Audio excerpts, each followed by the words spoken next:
So, when it comes to storytelling, the reason why I love it so much, and it's partly because I like to talk a lot, but partly because I think that some stories can really inspire people, can help them find their courage. And so, I want to share my story that I haven't really shared with anyone yet. It all starts a really, really long time ago.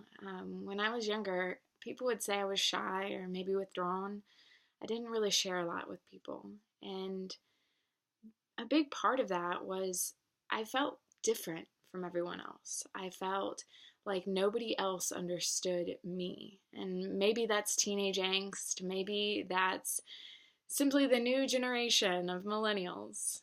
But for me, it went deeper than that.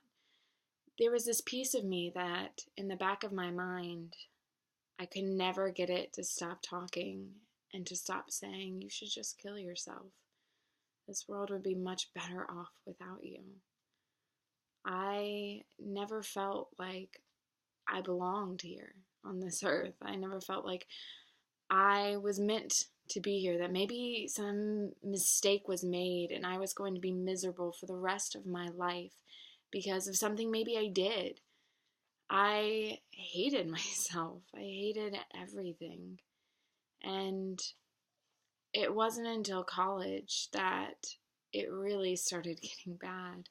And I decided I was going to seek out help.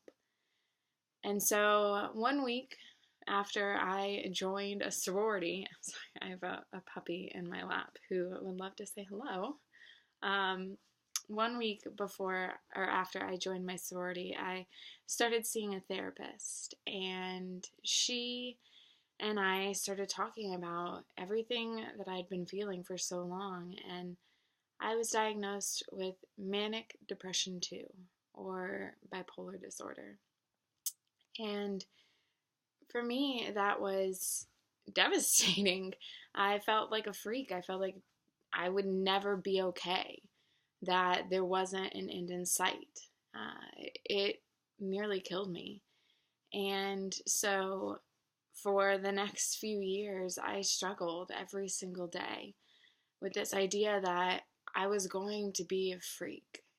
And through all of the medications, all of the therapy sessions, nothing seemed to get better.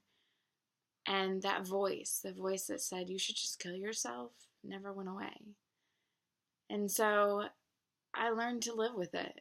And I learned that this is who I am and this is what I'm always going to be, bipolar. And it wasn't until many. It wasn't until I got into grad school and I had to start seeing a new therapist that we started exploring maybe this wasn't the right diagnosis. Maybe this isn't a life sentence. Maybe this is something else. And so it took about 2 years of seeing new therapists, and that includes moving to South Carolina, before I got re-diagnosed, which was both a huge relief and then once again devastating because I got a new diagnosis and it's one that's going to be there forever. And it hurt because I worked so hard to make my life manageable. Anyone that you meet who knows me would tell you that they have no idea, that they had no idea, because I wear a really good mask. I don't want people to know because I don't want them to give me sympathy or to look at me differently or think that I can't handle things. I have chronic depressive disorder that I manage through high anxiety behaviors and obsessive compulsive tendencies. Every morning and every night, I have to take medication to just survive.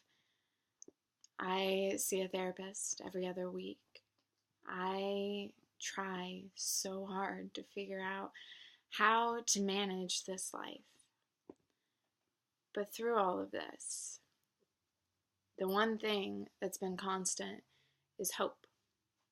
I've never lost hope. And today, I have more hope than ever because yes, this is something that I'm going to deal with forever. And yes, it's really hard at times, but it's not something that's ever going to stop me. It's not something that is going to kill me. It's not a death sentence. It's a part of who I am.